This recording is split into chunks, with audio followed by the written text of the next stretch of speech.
Harry Allen yn cyrraedd hanner ffordd.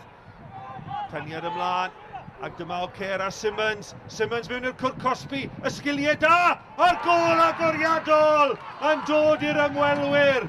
Ac O'Ceir a Simmons yn ailadrodd i gampau ym mis Awst. Gath e sgorio ar sadwrn agoriadol y tymor, a mae wedi sgorio gol euraidd yma ym Pontypridd i roi Fflint ar y blaen. Ras rhwng Owain Jones a Diaw, mae Harry Allen yn penderfynu dod, camgymeriad rhwng y ddau, bêl gan Jones, Jones! Yn sgorio dros Pontypridd, diffyg cyfathrebu rhwng y gôl geidwad Harry Allen a'r amddiffynwr fawr Brandon Diaw. Ac Owain Jones sydd yn manteisio yn cadw i ben a ergyd trod dde mewn i'r gôl wag. Not yn erbyn Garrett. Chwilio'n fodfedd o le. Mae'n croesi'n mewn yn dda. Ac yna Jared Wright yn taro'r bar. Ergyd wych gan yr amddiffynwr ar ei drod dde.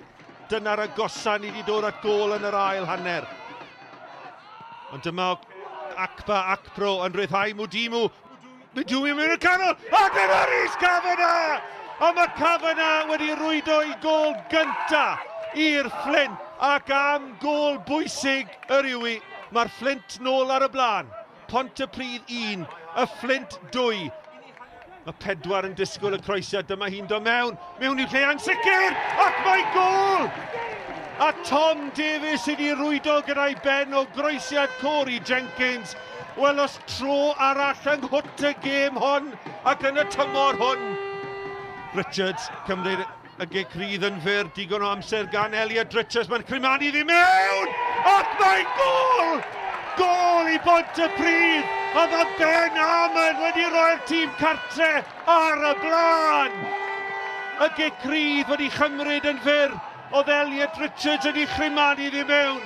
A oedd Ben Armand ar cyffyrddiad allweddol hynny i giro Harry Allen. Pontypridd 2, y Fflint 2.